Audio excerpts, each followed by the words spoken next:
What's up, y'all? It's Zach with Living Corporate. Look, Living Corporate is a digital media network, right? Not just a single podcast. Okay, hear me again. I said a digital media network, not just a single podcast. So when I say digital media network, what does that mean? Digital media network means that we're creating all sorts of different types of media. All sorts of different types of media. Podcasts, vodcasts, blogs, right? Talk chat spaces, you know what I mean? Social media content, right? Threads, things of that nature. All types of content. And what is that network? What is this content all meant to do? It's meant to center and amplify Black and brown people at work. Center and amplify Black and brown people at work.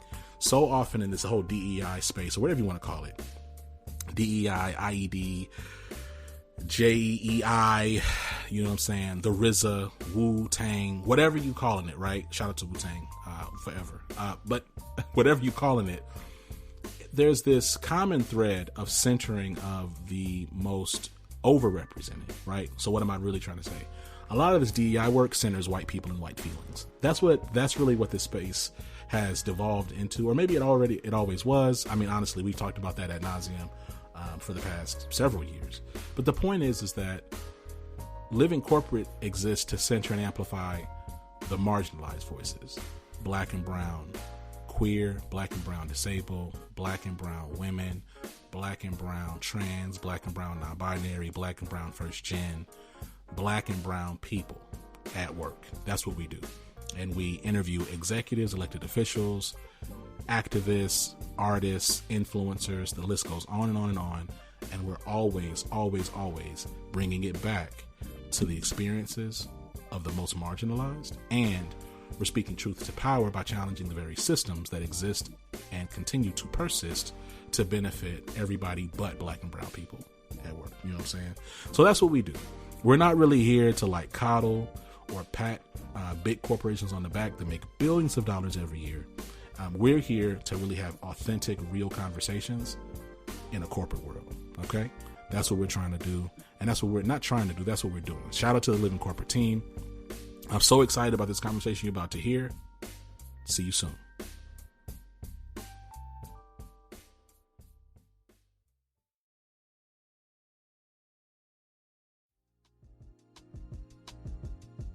Sarah, welcome to the show. How you doing? I'm doing great. Thanks so much for having me. It's a really lovely day here in New York. How are you doing? I'm doing well. Look, I want to get right to it. Let's talk about your role at MIQ. All right, like what are your key points of accountability there? Well, we have a really important focus on data accountability. And for us, data is at the crux of what we do as an organization. So it has to also be at the crux of what we do for D&I in order to make it a part of the fabric of our company. And we have an annual IDEA report. So that's the Inclusion, Diversity, Equity, and Accountability report, where we are really just kind of laying bare all of the statistics, data, and analysis, as well as all the actions we've taken in the past year for DEI topics. And it's been incredibly important for us to make sure that we are focusing on actionable metrics, because we don't want to just say, all right, here's our metrics, and we're just going to hide our head in the sand and not do anything about it. We're actually going to take real accountability to make changes that are demonstrable. But not everything can be measured. So we also make sure that we are constantly pounding the drum of being intentionally inclusive at MIQ. And part of that is actually we have a whole process around objectives and key results, so also known as OKRs. And IND is actually a part of that. So in order to get a promotion, get a raise, you actually have to take inclusive actions and register them in our system to make sure that we're holding every single individual accountable at the company, which has been a really helpful part of that intentionality. Helpful. I was going to ask you a little bit about accountability, but I want to save that for a little bit later in this interview. So let's talk a little bit about the landscape of workplace diversity, equity, and inclusion today. What trends are you seeing from executive leaders in this season, especially as anxieties of recession loom large?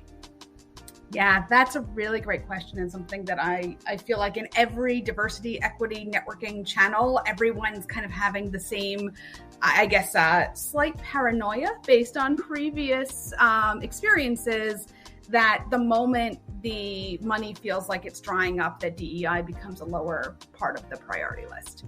And I would say that that type of just chatter is definitely something that is always in the back of my mind. But also, I think that there are companies who have invested in DEI because it's important to the fabric of who they are. And as a company, they really believe in the work, versus companies who did it reactionary or because they felt like everyone else was doing it.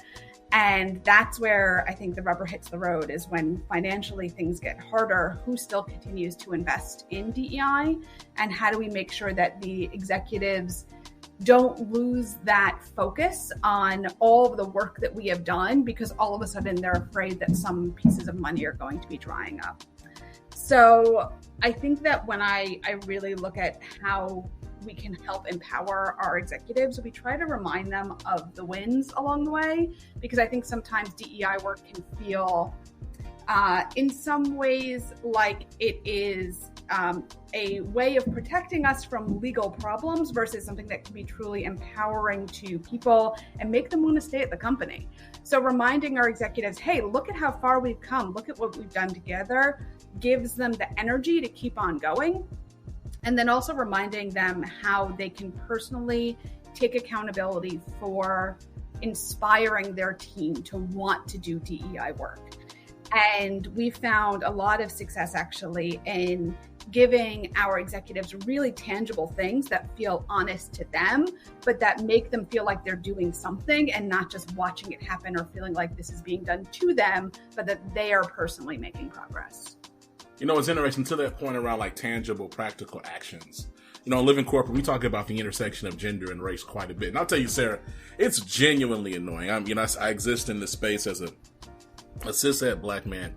And you think about the content that often comes out of the like typical corporate DEI space. It often doesn't really speak to like the nuances of being both Black and male, or even, and we're seeing some content about Black women. We don't see a lot of content about Black trans women or trans identity. We don't see a lot of intersection between like queerness and race. It's oftentimes, if it's queer, then it's often like white continues to be the default. But I'm curious, from where you sit, you know, how do you navigate your relative privilege as a white woman to advocate and sponsor for Black and brown folks at MIQ?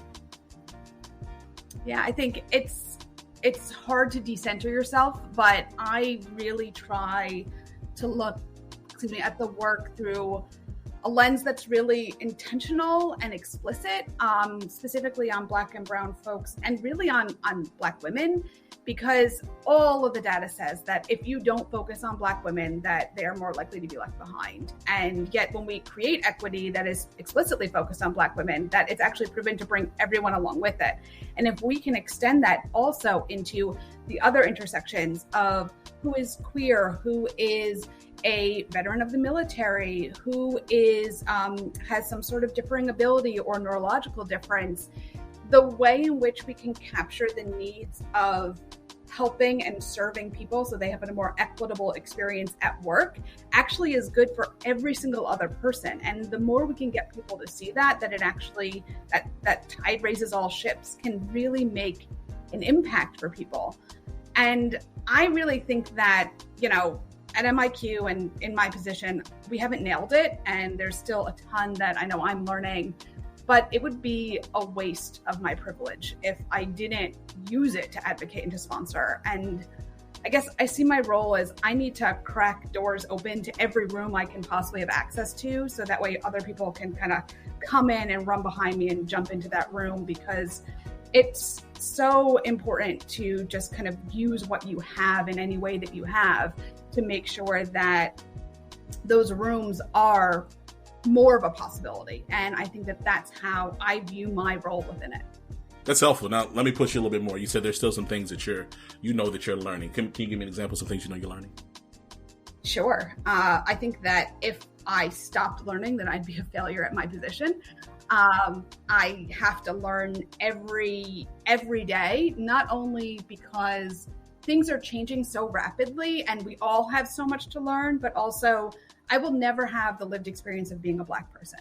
I will never have the lived experience of being a military veteran, but I need to know as much as I can and surround myself with as much points of view as possible from those differing places, so I can make better decisions, so I can figure out what rooms to elbow my way into. And I think that, I am an avid book reader. I read tons and tons of books, but I also participate in discussions, and I like to hear from people who maybe don't come from the same background that I do, and sometimes in complete conflict. So I can really do as much learning as possible about what people believe and where they come from, so that way we can help create equitable experiences as much as possible for as many people as possible. But it's a never-ending journey. Let's get a little bit meta here. Now, it's interesting. We talked a little, briefly offline, but coordinated with the PR team. MIQ provides programmatic marketing offerings in the market. Living Corporate provides programmatic marketing through its media network. And so we work with brands like Textio and Pfizer and, Amazon Web Services, other platforms and spaces to really drive employer branding and really help to, from a diversity, equity, inclusion lens. I'm curious, what are the ways that MIQ would partner with a Black-owned business like us? And do you see pursuing those sorts of partnerships in alignment with your corporate strategy and goals and values? Yeah, that's a great question. And I'll put it out there that this is a place that we walked up to bat and we struck out a few times. We definitely have tried to create opportunities to use what resources we have, what skills and knowledge we have to empower and help, especially with economic empowerment of Black-owned and minority-owned businesses. But as we did it, we found that they were not sustainable. They were one-offs.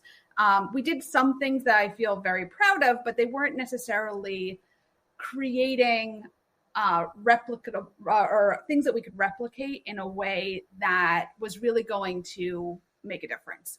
So when typical reactionary summer 2020 experience, we said, hey, we want to put some effort into taking a Black-owned business and teaching them more about programmatic, so that way they can be make better use of advertising dollars and make sure that they have the skill set that we could lend to use this as a resource to better what they were doing and to use that as another channel to bring money into the business. And we did that with we found a few companies and we worked individually with them, but they were all at very different experience levels. Some were just, a single website selling t-shirts. Others were hugely national businesses. And those one-offs, I think we did a really great service in that moment, but it also wasn't something that we could scale. And it was different. It was effective in different ways. I would say that there were some that we couldn't really move the needle for people. And there were others where, when we revisited it, we said, was this the best use of their time as well as ours? Or did it feel more like something that was a reaction to wanting to feel like we were doing something? And I think it was a lot of the latter. So now we're looking at it a little bit differently. So we're looking at, instead of trying to invent something ourselves, how do we make sure that we are really putting our energies behind what's already out there? So a number of our agency partners, for instance, are doing economic empowerment. How do we look at all of the places where we serve advertising media and funnel more dollars into Black-owned businesses, into any kind of historically marginalized owned business, and really kind of push that, that lovely fire hose of advertising into certain directions? We're partnering with companies like Colossus, who not only are they a Black-owned business, but they are a channel of programmatic advertising that helps create more opportunity to funnel those dollars into those pockets.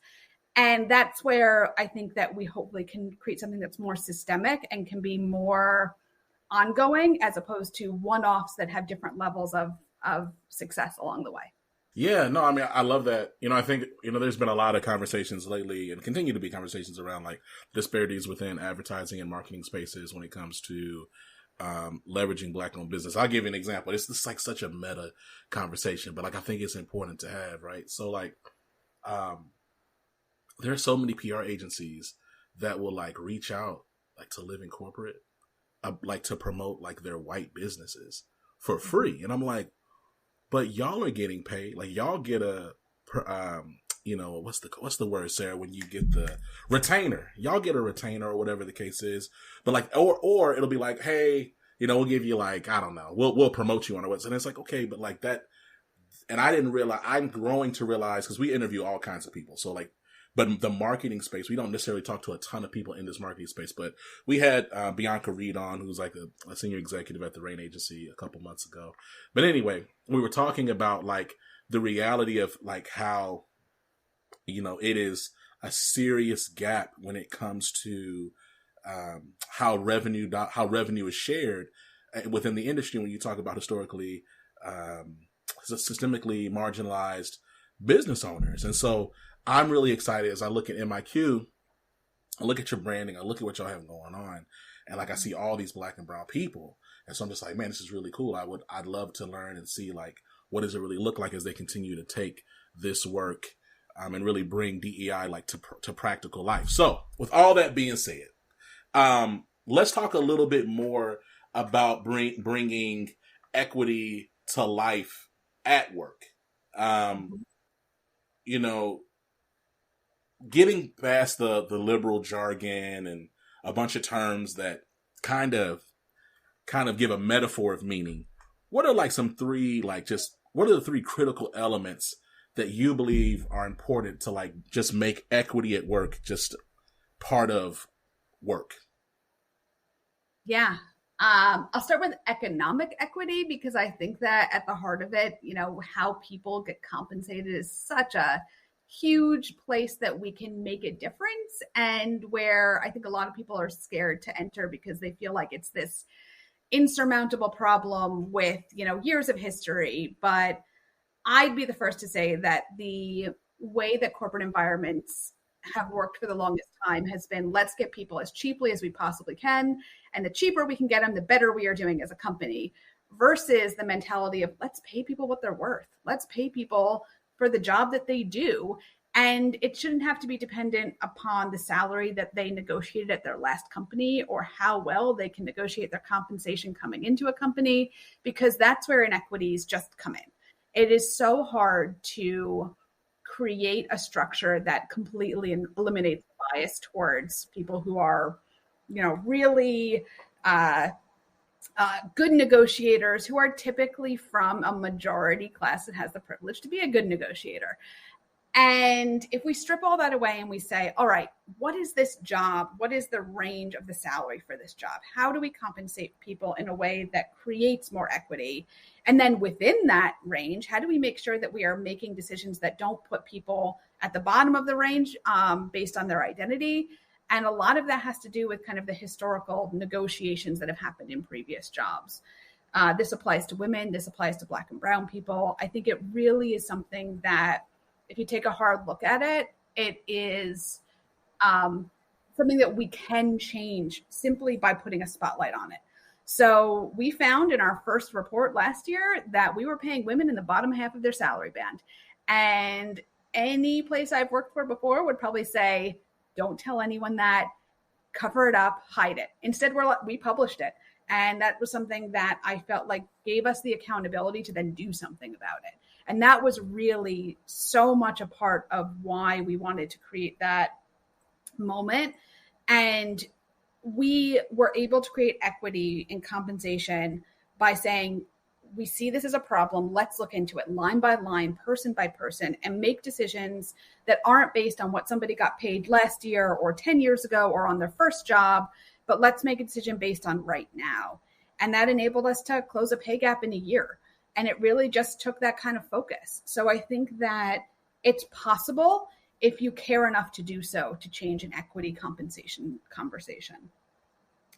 I think the second thing that is really important is that you need to create accountability within the company, that people actually have to invest their time into DEI the same way they have to invest their time into learning for their job or learning what they need to do for their own success within their day job. DEI can't be the bonus on top. It can't be the little thing we do on the side. It's got to be part of the day job, and it's got to be part of the criteria for judging success. So I spoke a little bit about how we've embedded it into our OKR system, but I think that every company has mechanisms where you're judging how successful somebody is. And if DEI isn't one of those metrics and it isn't really something that can hold people accountable, then it's always going to be a side project. It's always going to be something that volunteers do, and it's nice to have, as opposed to what holds people to account to actually make change. And I think that if you don't do that, you are completely missing that opportunity to be intentional in inclusion. And then thirdly, I think that what you can measure should be measured. It's really important to have every single person know who on their team is paid in what way. How do you make sure that you know who is being hired, who is being retained, what your representation looks like, where you don't have the point of view of somebody at the table who could benefit because they're completely missing right now, or an identity is completely missing. And data allows you to really hold individual executives and leaders accountable in a way that is really hard to do if you're just constantly being the drum and saying everybody should be more inclusive, versus how do we make sure that it is measurable and deliberate. Awesome. I appreciate it. We keep talking about accountability. We use that word. I love accountability within the word accountability. First of all, I'm like a high accountability person, which is sometimes a challenge, Sarah, especially when you have like a 2-year-old. Sometimes you can't be so accountable. I mean, they're 2 years old. What are you going to do? My wife's been talking to me about that a bit. But I will say, I do love the concept of accountability in DEI. Tell me, at what point does someone just have to get fired? You know what I mean? I think that there are many ways that people can get fired, but there are also many ways that somebody should be enabled to do well. So I'll give you an example of both. So a lot of times I think that when you're going through the process of, gosh, is this person working here? Is this a good fit? Many times they haven't been given the resources to actually succeed. They don't know what the metrics are. They don't know what good looks like. They don't have an idea of what they need to do to improve, or they're being held to a standard that they didn't even know existed. So if you're not clearly communicating those things, if you're not having objective decision-making, if you're not creating the space for those conversations to happen, then you're just going to lose good people who could have probably been turned around in some way had you just put that attention towards it. And I think that that's another place where you need to be intentional. It is absolutely crucial to make sure that you're giving people the tools they need to succeed. That said, if you've given people the tools they need to succeed, if you have given opportunity, if you have looked at the places where things aren't going well and you've given them real clear direction and performance isn't there, it's important to create a culture where that accountability goes throughout. And when it comes to DEI, if somebody is just consistently doing really great in terms of, let's say, hitting their number, but they're making an environment where people feel uncomfortable, their team is not being retained because they feel like they don't belong there, and their metrics are terrible, then you can't keep someone just for the money. And I think that the companies need to have a real reckoning around the fact that if people are doing one thing great, but all the DEI stuff is not there, then that shouldn't be a person who is the right fit for your company culture. And I think that people need to stand by that, and they really need to make those hard decisions, because if you don't, the long-term effects are going to be so much worse than just keeping that person on the books for another year. It's so interesting. Like, there's this, I know there are certain, first of all, people face this challenge every day where you have these executives or these leaders who may be driving a lot of revenue, but their behavior is antithetical to the organization's stated values. And the argument is, they're creating some headaches for us with their people, but their P&L is so big, or whatever the case is. And I think what that signals, or rather not I think, what I know that signals to everyone outside is, these values really aren't your values, right? Like, your ultimate value is revenue generation. And so, I follow-up question to you, and I've asked this question to W. Kamal Bell. Oop, dropped a name, let me pick it up. But I did ask that question to him a couple weeks ago. It was around just the long-term sustainability of this diversity and inclusion work in capitalist context. Talk to me about how you believe those two things can exist simultaneously. I think that it's easy short term to look at what dollars people bring in. And if that's all you care about, then your company will not have longevity in this world.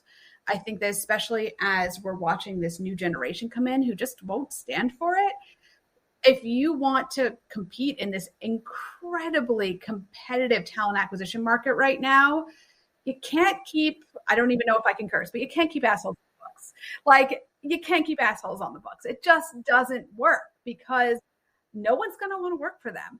And you might have a few years out of that person making good money, but you certainly aren't going to have the future of the young, smart, ambitious, hungry people who want to work for somebody like that. And it's really a short-term gain for a long-term loss. Whereas companies that invest in making sure their managers make other people want to follow them, make other people want to be in their position and really inspire them, that's what creates that longevity of a company that is impenetrable. And I think that it's a really easy solution that's going to create a lot of weakness if you just keep people because they make you money. When every other domino that they hit falls in a way that's going to really eliminate your future potential. Yeah. Sara, this has been a great conversation. Before I let you go, I got one last question for you. The reality of inequity in America at large, and corporate America in particular, is it exists, persists, and thrives because white folks allow it to. What needs to happen, from your perspective, for executive leaders to empower systemic long-term change? I think that it's always got to start with accountability. We've covered that a lot. It's got to start with people knowing where they are and how it's going.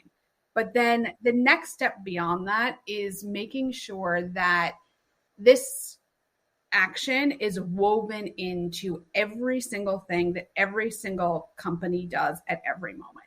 It can't just be that kind of, oh, shoot, we forgot about the DEI stuff. Let's bring it back in. It's got to be every step along the way. And I think that requires both leadership at the top that demands it as an important part of what it means to be a successful person at the company. And also every single person must have some sort of desire to want to do it. And that is inspiration from the top. It's the individual accountability. And I think that if there is this kind of blissful unawareness to say oh, well, that doesn't happen here. I hear that so often. Or, we're better than that. Or, we don't have to worry about that. Then that long-term is just going to spiral down and down and down, versus companies who say, this matters to me. We're going to make a change. We're going to make sure that we provide opportunity for people that don't ordinarily have access to it, because we know that there is historical systemic problems that we cannot change, but we can certainly do something to give more opportunity now, today, and focus on what we personally can make a change for. And I think, too often companies look at it and they say, this is a giant wall and I don't know how to break it down. So instead of trying to break it down, I'm just going to pretend it's not there. Whereas I think if every single person just says, okay, I can focus on this one brick in this wall, and I can chip at this brick, and I can chip and chip and chip, and eventually the wall will actually start to crumble because I have focused on my one thing, then that is where change happens, but we need to help people identify their own brick. We need to help people understand what can they personally do to impact change. And it's going to be different for every person. It's going to be different for every company, but every single person has a brick that they can chip. And I think that if we can help people find that, then that's where change is really going to happen on a level that is going to be more systemic. And it's going to be something that you can't just turn around and say, this isn't in fashion anymore. You can actually say, this is something that is a part of who we are as a company and how we will proceed every single day. Awesome. Look, Sara, I appreciate you being a guest on Living Corporate. Thank you for coming by. Excited about the conversation. Before I let you go, any shout outs? Any shout outs? Oh gosh. I have so much appreciation for the level of commitment of the people I get to work with every single day to make this change. I get to be the person that talks about it, but it doesn't happen without the individual commitment of our incredible talent team that I get to work with and the leaders that I get to work alongside. Our founders, G and Lee, really just looked at what they wanted this company to be and what this company to stand for, and have just given us this incredible opportunity to make a MIQ a place that we can be proud of. So I will always be grateful for them. And I'd be remiss if I didn't shout out my husband. He is the most supportive and wonderful person who is currently keeping our kids quiet upstairs. So he is the person who empowers me to do this work every day. And I'll always be grateful for him. So put me on the spot with shout outs. That's what I got. I love it. Sara, thank you so much for being a guest. I hope to talk to you soon. Shout out to the team at MIQ, and I will catch you later. Thank you so much. I appreciate it.